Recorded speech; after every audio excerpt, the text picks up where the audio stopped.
You're right. It's one thing to talk, and it's another thing to actually walk, right? When adversity came, I could have fell apart, but I chose instead to follow my heart. When adversity comes, I will never run, I will adjust, adapt, and overcome. Vision. All right. Welcome, everyone, to your one-stop shop for everything empowerment. I am your host, Tariq Williams, and not only I am Vision of Hope, but we are Vision of Hope. And welcome back to another episode of the Speaker Vision podcast. And we have an amazing guest with us today to help us. We're going to learn about his journey, about how he got to where he is today, and just it's something that we all can learn from. And so welcome our guest, President of the National Federation of the Blind of Arizona, as well as Deputy County Prosecutor here in Arizona, Mr. Donald Porterfield. Thank you for joining us today, Donald. Well, thank you, and thank you for the invitation. Absolutely, Donald. I've learned a lot from you, and I think it's important to give our listeners the opportunity to learn from you today and your journey and the fact of just how you got to where you're at. So you ready to get started? I'm ready. All right, let's get it. So the first thing, so language is really important to everything that we're talking about here on the channel and empowerment. And so how I like to start off these interviews is if you could think of one word that got you to where you're at today that kind of speaks on all the achievements that you've achieved in terms of being president of the National Federation of the Blind of Arizona, being a prosecutor now, what would that one word be? I mean, if I had to come up with one word that speaks to how I got to where I'm at, it's probably perseverance. If I had to provide one word that best describes that journey, I'd have to say it's rewarding. All right, awesome. So when you're talking about perseverance, and we'll come back to both of those words. I think those are both really interesting, and we'll come back and they'll really set the tone for us moving forward here today. Donald, you've had such a interesting and amazing journey in terms of how you got to where you're at, and in terms of being in one career and then leaving for another career during the time when you were becoming blind, and we'll get into all those different things. But let's start off with this. So you were in the hospitality industry at first for over 23 years. What was that experience like? And then from there, you started making a transition into wanting to get into law school. Can you tell us a little bit about that? Well, the hospitality industry was interesting. I mean, it was a wonderful experience. I started back in like 1980 while I was in college, working at a Marriott in downtown Tucson, and came back to school after the summer and didn't go back to working for a hotel or resort until like 1981, and I spent 23 years. I started just as a banquet setup guy, rolling tables and placing chairs, and I spent like 8 years as vice president of food and beverage operations at Pinehurst, which is a wonderful golf resort in North Carolina. And, I was, the interim executive vice president of operations, the resident and general manager, and a lot of travel, a lot of golf, a lot of, dining on great food and, consuming, some nice wines, but just working with a lot of tremendous people. So that was the hospitality industry. But, my goal since I was a kid was always to be an attorney. So, and there were lots of times when I was in the hospitality business and I asked myself the question, what is stopping you from pursuing your goal? So Yeah. Yeah, yeah. I mean, I can keep talking, but I'm sure you have some specific questions. So, Yeah, for sure. And so I guess even though you knew that you wanted to be a lawyer since you were young, what made you wait so long then to get into, like, did you, it seems like it was something that you really enjoyed, being in hospitality. What made you eventually make that switch and go towards what your ultimate dream was in being a lawyer? well, yeah, yeah. When you're working and you're making decent money and you Yeah. enjoy doing what you do, it's hard to regain focus sometimes. And I think that happened with me, but back, in 2001, we had the events of 9/11, and that had a tremendous impact on the resort and hospitality industry, especially destination golf resorts like Pinehurst. And, in 2002, we laid a lot of managers and employees off. Yeah. I mean, I was one of the few that was not few. I mean, a lot of us were retained, but they wanted me to transfer to a different division of the company, and I was a resort guy, and so I didn't really want to do that on somebody else's terms. I wanted to make choices on my terms, and I thought, this is that opportunity I've been waiting for, to go back to school Yeah. to pursue that dream of becoming an attorney. And so I seized that moment and did it. That's awesome. And I think so often individuals may, different opportunities may come their way and they don't seize those opportunities. Something that I talk about quite often is that anything in life can be an opportunity as long as you take advantage of it. I think so often when a roadblock comes our way, we don't recognize that as just something we have to learn on the journey. And Yeah. so when you entered law school, that was when you started losing your vision, right? And so that's an interesting time. As you're in law school, you start becoming blind. Can you speak on that situation and how you were able to work through that? I'm just going to assume it has a lot to do with perseverance. Yeah. I mean, law school it's a 3-year journey, and it's not an easy journey. It's the first year, anything you've experienced in undergrad just can't be compared to what that first year of law school is, in terms of the volume of reading and writing you have to do. And you all of a sudden, you don't have multiple grading events throughout a semester where where you stand and you can, how much you have to improve on the final. In a lot of law school classes, you got one grading event. So I survived the Mhm. first year and came home, worked for a juvenile court judge. Her name's Joan Wagner, as a summer extern, and went back to school for my second year. And 2 weeks into my second year, I was studying with my friends and couldn't focus on the pages in front of me. And like 2-3 days later, I checked in with my doctor. She sent me to an ophthalmologist, and and all of this is inside of a week. And he's like, I can't help you. You need to see a specialist.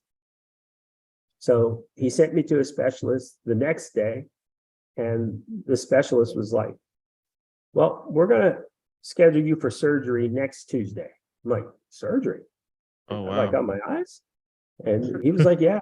And so I underwent surgery the third week of my second year, and went through surgery in my right eye, a lot of laser work in both eyes, left and right. And we ultimately had to decide that he would do the surgery in my left eye like a year and a half, 2 years later, when I graduated.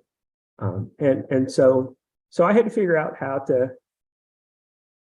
to read and and use my computer as a blind guy. And I found out about Zoom text reader through the Disability Resource Center, which actually was not very helpful. But finding out about the Zoom text and the reader, I was able to install it and figure out how to use it, and that really helped me finish law school. The reading function was it was a wonderful tool, especially when I learned you could speed it up. Right.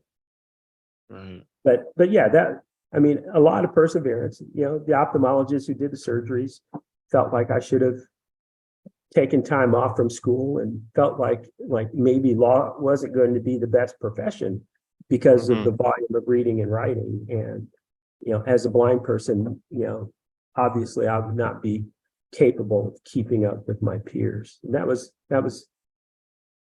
other people's perspectives and perceptions, not mine. For sure. For sure. But gosh, so third week into your second year of law school, you're having eye surgery. Um, y- I think that's, and then you didn't take any breaks or anything like that. So that had to have been a bit tough, though. Were you? Did you ever feel like you were hearing this from other people, but did you ever feel like yourself that maybe this wasn't for you? You know, I I didn't. Mhm. The way I viewed it was that if it was ultimately going to turn out to be something I couldn't do, it would show in my work output.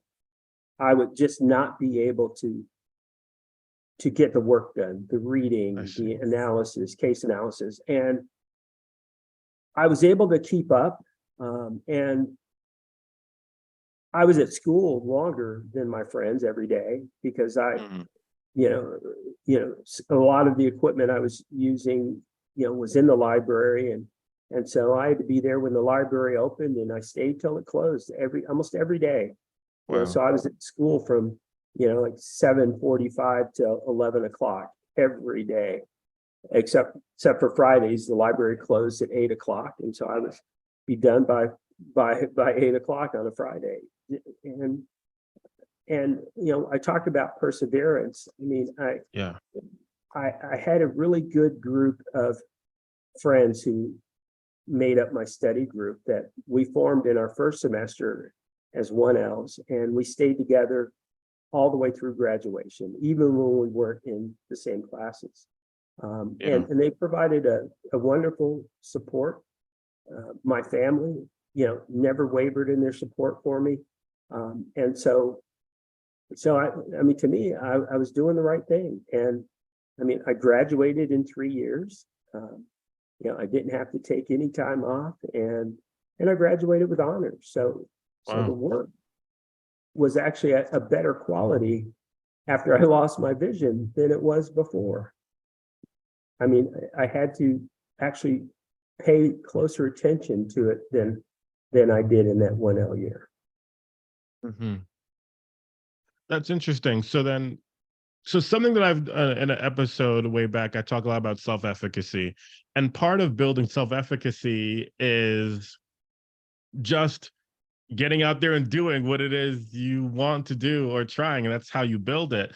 And your story really speaks exactly to that, because you were like, well, I'm going to do the work, and if for some reason I can't get through it, then maybe it's not for me, but I'm going to get out there and make it happen. And it seems like you did. You have to have belief in yourself.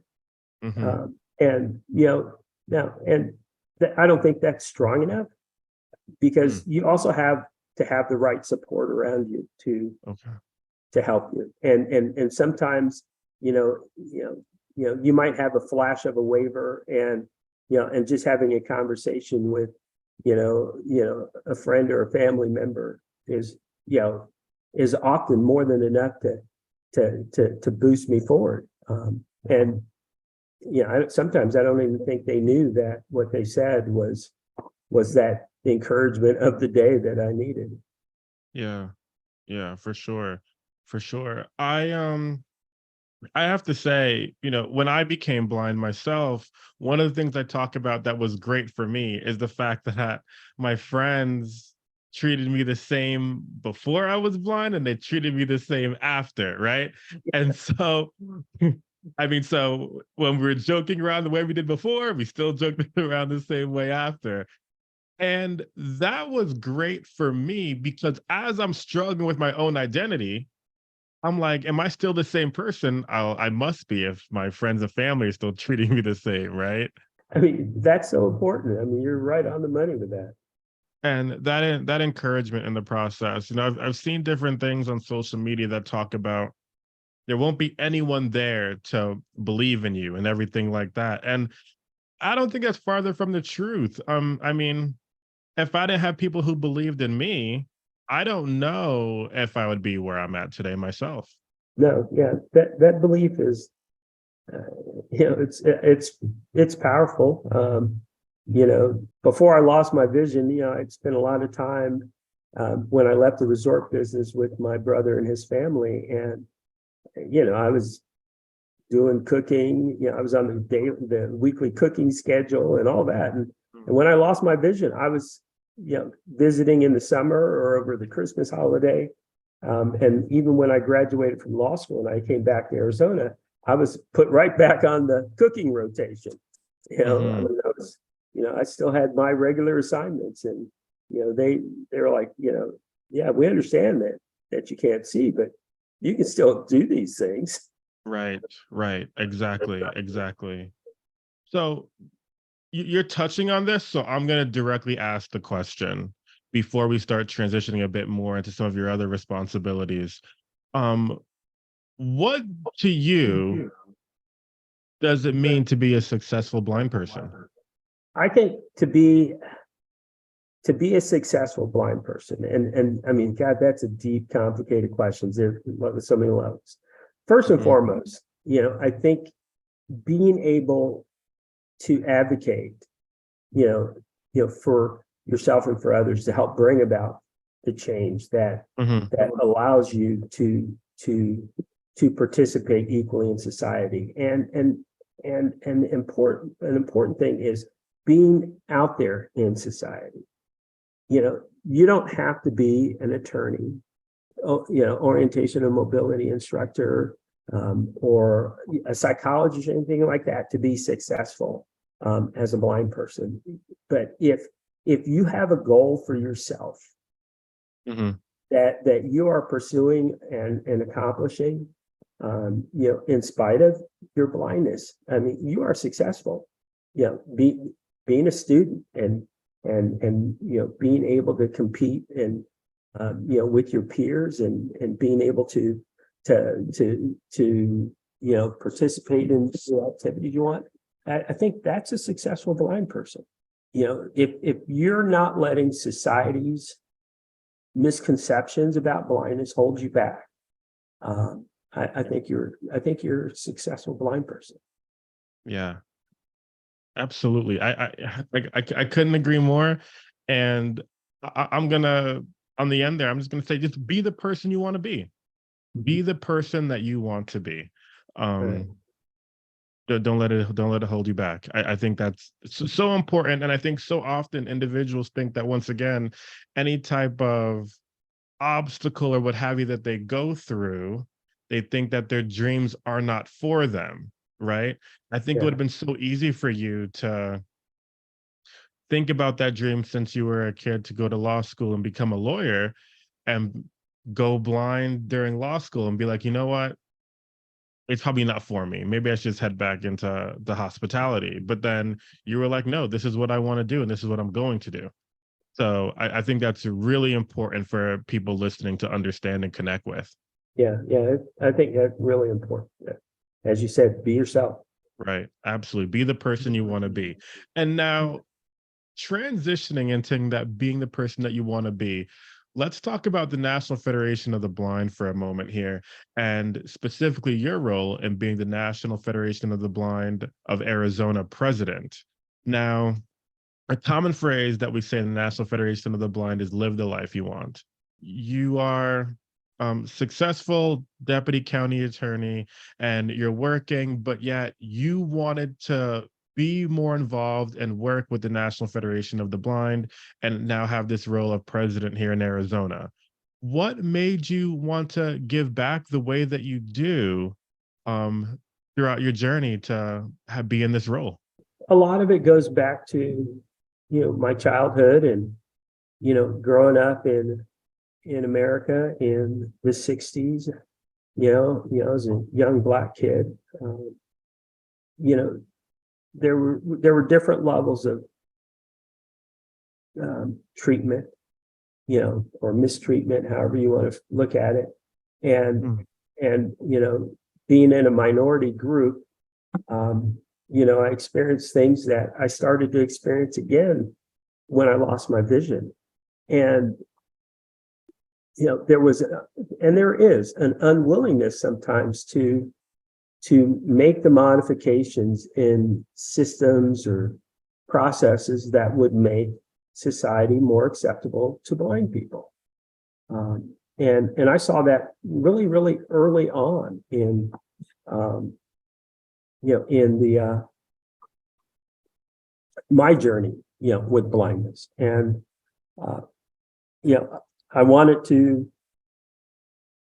I did not want to be on the sidelines in that. I wanted to bring about change. And in spite of some of my own, I guess, peculiarities, and I say that because I was, as a kid, I was borderline introvert. I still have some of those tendencies. Mhm. I listened to one of your podcasts and you talked about Ryan Reynolds staying in character.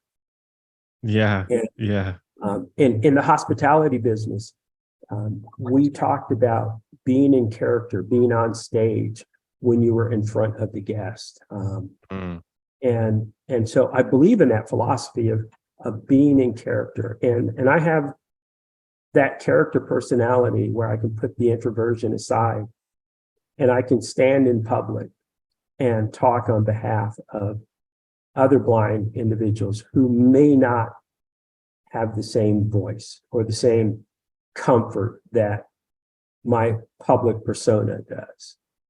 And so really early on, I was asked to be the legislative director, and I realized early in the process that I had a comfort in talking to senators, representatives, whether they were at the state or the federal level.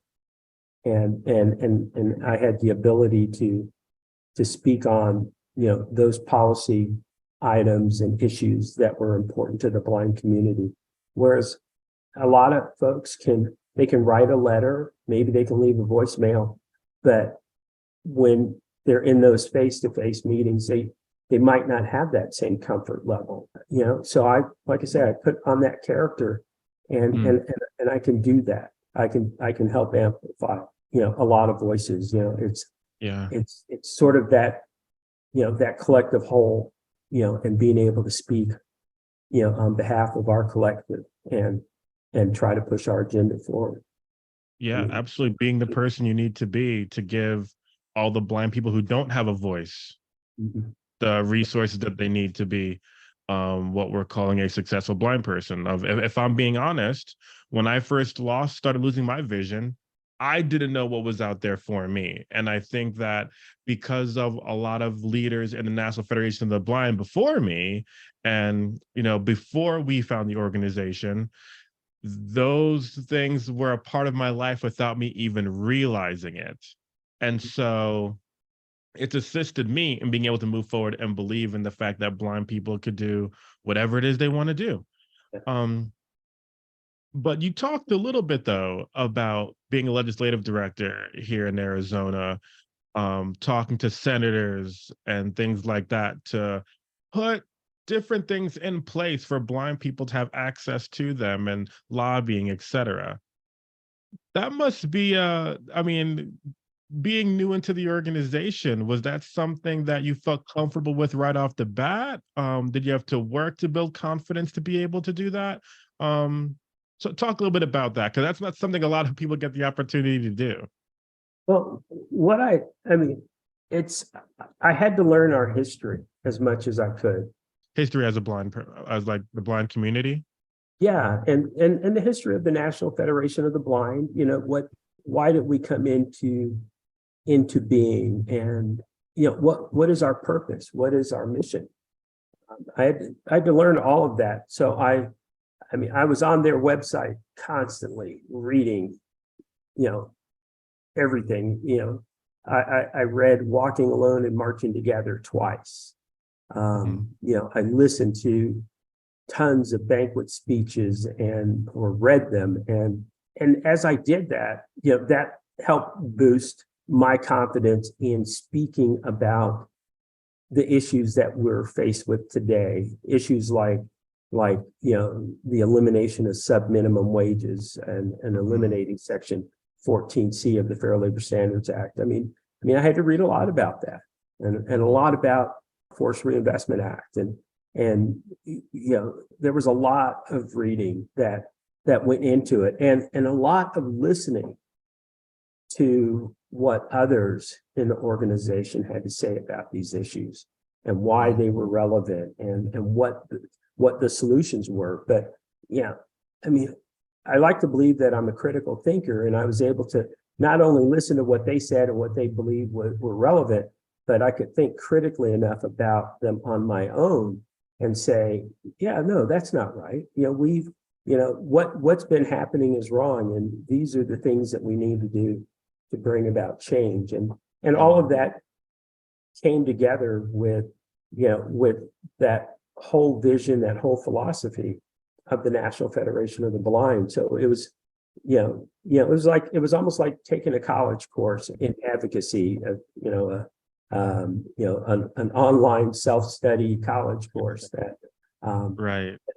that helped build up my confidence. And you pair that with my legislative director persona and being in that character. I was I just when we walked onto Capitol Hill that first time I went to Washington seminar, I had a lot of confidence. Yeah. You touched on this, and I want to make sure that I emphasize this for the viewers, because you mentioned sub minimum wages for people with disabilities, and I want to emphasize this for anyone listening. In our country, that is true. There are places where people who have disabilities can get paid less than minimum wage, and it's allowed. Like that can happen. And so these are part of the things that the National Federation of the Blind are working on. Not to dive too deep into that, because that's not necessarily what we're talking about here today. But I want to emphasize that for everyone listening, because it's something that the National Federation of the Blind have not supported in terms of sub minimum wages, and it's not right for anyone to get paid less than minimum wage. Yeah, nice plug. So now you're in the organization now, and being president and being the leading the movement here in Arizona. And I'm assuming that comes down to back to that rewarding piece that you were talking about earlier. Some episodes ago, I was talking to President Riccobono, our national president, and he was talking a bit about what it means to be a leader in his own words. What does it mean to you to be a leader of the organization, and where does that rewarding piece come in? Being a leader in the National Federation of the Blind, to me, is more than holding an elected or appointed position. It's about, we're a grassroots organization, so it's about what is the life that you're living, and how are you demonstrating that, when you're not at a federation meeting or convention, how, I mean, even if I were not the president of the Arizona affiliate, I would do a lot of the same things, such as Mm. I try to find at least one opportunity a day to educate somebody about some aspect relating to a positive philosophy on blindness. Whether it's, I mean, I ride back and forth to work in a Lyft car most days, and I have a lot of opportunities to educate, a Lyft driver. I run into a lot of opposing counsel that typically when I meet them for the first time, or maybe even the second or third time, there's a question that they're going to ask me that relates to blindness and about doing things. And sometimes it's new attorneys in our office. And so if I'm going to be a true leader, I'm going to find the time to talk to them about what it truly means to be blind, and let them know about the positive capacity and abilities that blind people truly have. And so when I think about being a leader, I mean, that's where I start first. And I also look at, is it more than talking the talk? Are you really out there, if you're going to be a leader in the Federation, doing things that help this movement move forward? Right. I mean, being a part of the movement is there are no armchair quarterbacks. I mean, it is a wave that is rolling forward. So are you part of that wave, helping, propel our movement forward? And at the end, the very last thing is, the leadership roles, and what are you doing to develop new people? I think that development is a huge part of that step. Once you're in an elected position, what are you doing to develop new leaders? Do you mentor people? What do you do? Right. Yeah. And you're right. It's one thing to talk, and it's another thing to actually walk, right? Actually take the action to be a leader or educate others in terms of what leadership means to you. Donald, one thing I've always admired about you, and I was curious to see what your words were going to be in the very beginning. Because I had a word that I thought of when we were getting ready to have this interview. And I think we've kind of touched on it in different ways. Perseverance is definitely a part of it. But simply, you mentioned educating others on a consistent basis and having that opportunity and being amongst all those different opportunities. And so when I think of a lot of your journey and continuing to move forward in a lot of different situations, and what your goals are in your life, and being president of the National Federation of the Blind of Arizona, and making sure things are moving forward, I think about the word consistency. Just that consistency to recognize that the destination is the destination, and one way or another, we got to be consistent and got to get there. The destination doesn't change. The destination hasn't changed. Equal rights for blind people. That destination doesn't change. Being a lawyer, that destination didn't change, right? Developing more leaders in the organization, that destination doesn't change. And so I like the fact that no matter what type of situation you've come through or going through, you've continued to be consistent on that path. So let me ask you, you mentioned perseverance, but that consistency, why is being consistent so important to you? Well, that's a hard question, because it just feels, I mean, first and foremost, it feels like the right thing to be. In law, when I'm dealing with, a particular case and how that case is going to be resolved, I have to look at a lot of other cases that have similar fact patterns, and I have to determine what was the resolution in that case. And because the criminal justice system expects consistency from its prosecutors, and in everything I do, I think that like our members deserve consistency from me. So that they should be able to anticipate and appreciate, you know, any decision that I make and the reasoning behind that, as well as the way that I lead. They should be able, you know, to anticipate how I'll react, and so I think consistency in our lives is important. It helps me remain sane, Right. and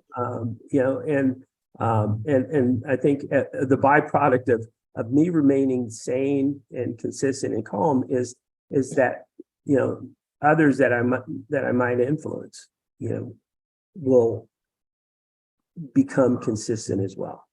Yeah. Yeah, absolutely. I like that.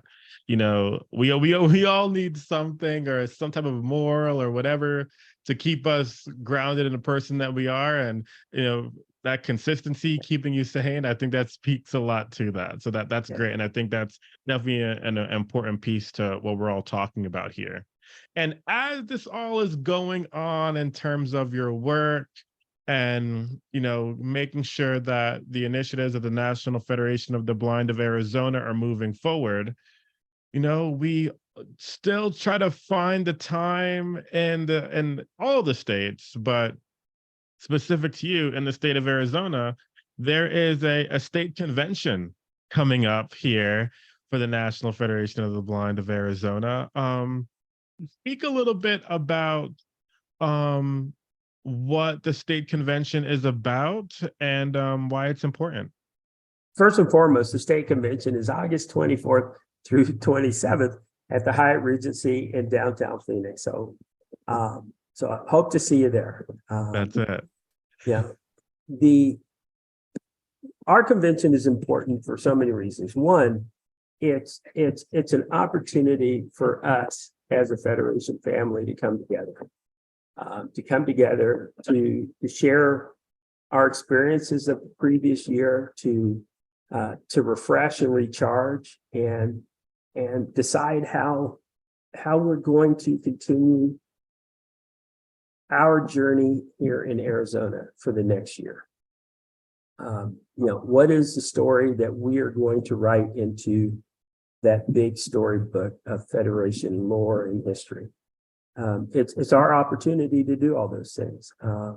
It's also our opportunity to bring some people, to the convention that we have questions of, that sometimes they're not easy questions. I mean, we see it at the national convention. We saw it with a couple people this year at the national convention, and last year at our state convention, where we ask hard questions.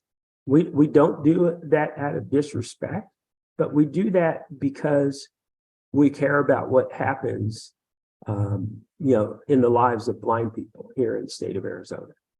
And a lot of times they ask us to ask those questions. So the convention gives us all of that. The format, we started off, talking about some sort of philosophical discussion on that very first night to set the stage for what we want this convention to be about, for the Friday, the Saturday, and the Sunday.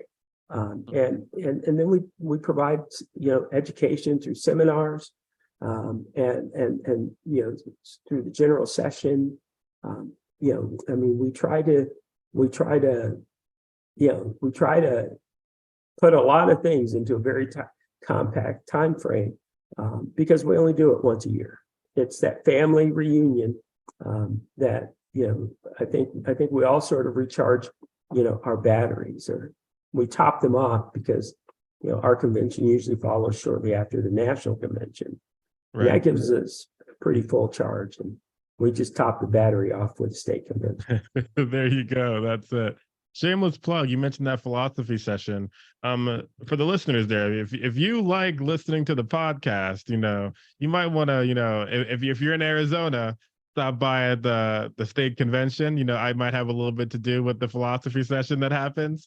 So, no, but it's a You great might. time. Are you underestimating what your role is?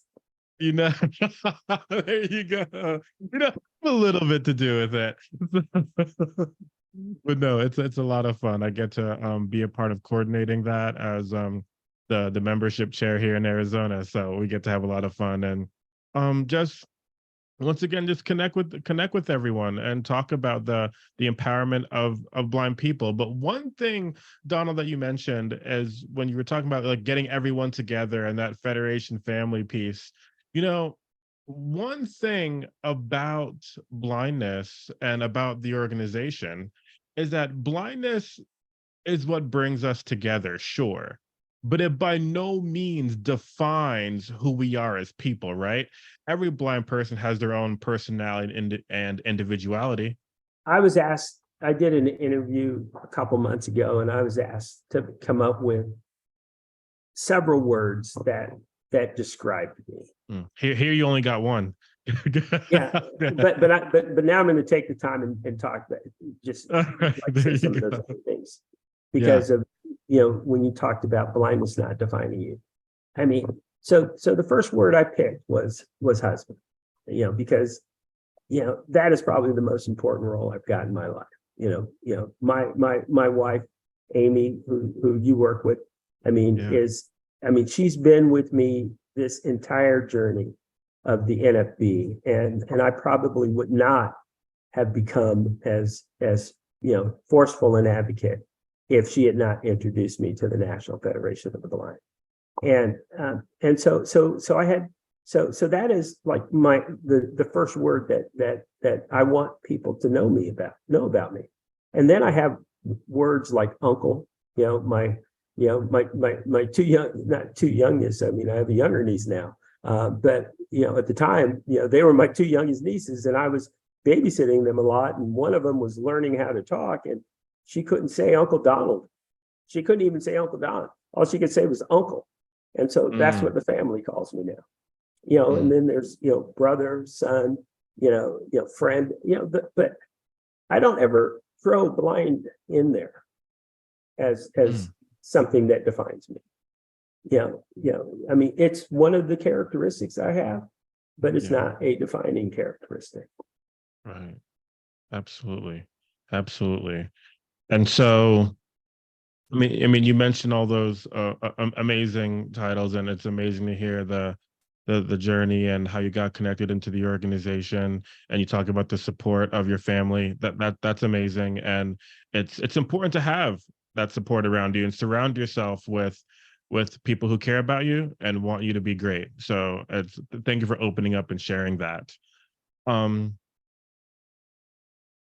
as we get ready to wrap up here, because I think it's important to start to tie, but I know we've only touched on, I mean, there's so many different ways we could have gone with the interview today. And this was definitely only it's a brief conversation of your story, as well as your role and the importance of consistency throughout your entire life, as well as for the National Federation of the Blind. But if there were some main takeaways you wanted to make sure people got when they listen to this, what would that be? I think, when I talk about perseverance, it's that there are things that get in our way a lot. Our journey to freedom and independence as blind people is not a smooth, flat, straight road. There are lots and lots of obstacles, but don't ever take them as complete, absolute roadblocks. Take them as, interference that you have to figure out a way to navigate around or through. Right. And that, the journey is never a straight and narrow path. It's twisting, it's turning, and sometimes it backtracks on itself, but stay true to the journey. Believe in the philosophy and the vision, the purpose of what we stand for, and You know, you might not see instant results, but you will see results. And even if if I don't see half the results I'd like to see in my lifetime, I like to believe that what I do in my journey will pay dividends and benefits for future generations of blind people. Yeah. I mean, there were a lot of people that came before you and came before me that did a lot of work on this road to help smooth it out for us. And I think we owe it to future generations, just like they did for us. Absolutely. There's no doubt about it. But to be clear about this, when we talk about roadblocks on anyone's journey, this isn't specific to blindness, right?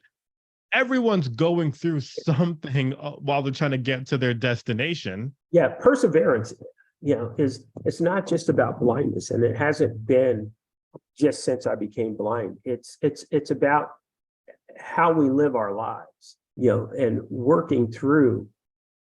I mean, geez, it could just be a math class, you know. Right. It's about working through the challenges and the issues. And like you just said, it doesn't go just to blindness, but it goes to every aspect of living. You know, that's the question right there. You know, anyone listening, wherever you're listening, the question for you is, how do you want to live your life? Right? Do you want to live your life in a way that you get to your goals and you embrace that journey? Like, do you want, like, how do you implement persevering? How do you want to live your life? Because people's like, oh, well, I don't have that type of control, but you do. You know, you can control the amount of effort that you're putting into all these different situations in your life, and how you show up for yourself and how you show up for other people. And so, you know, I think that when we're starting our day, and whatever the case may be, is ask yourself, you know, how do you want to show up today? Right. And then start to take those steps forward. Donald, I think this has been great connecting with you and talking with you today. I think individuals have the opportunity to learn a lot when it comes down to consistency, perseverance, and just overall being able to make impact in others' lives. So I want to thank you for being here today, Donald. Well, like I said at the very beginning, thank you for the invitation and for the thoughtful questions. Yeah, absolutely. I think people get a lot from this today. Everyone listening, continue to persevere, be consistent in your lives, and everything will fall into place. Once again, not only I am Vision of Hope, but we are Vision of Hope. Thank you for listening, everybody. When adversity came, I could have fell apart, but I chose instead to follow my heart. When adversity comes, I will never run. I will adjust, adapt, and overcome. Vision.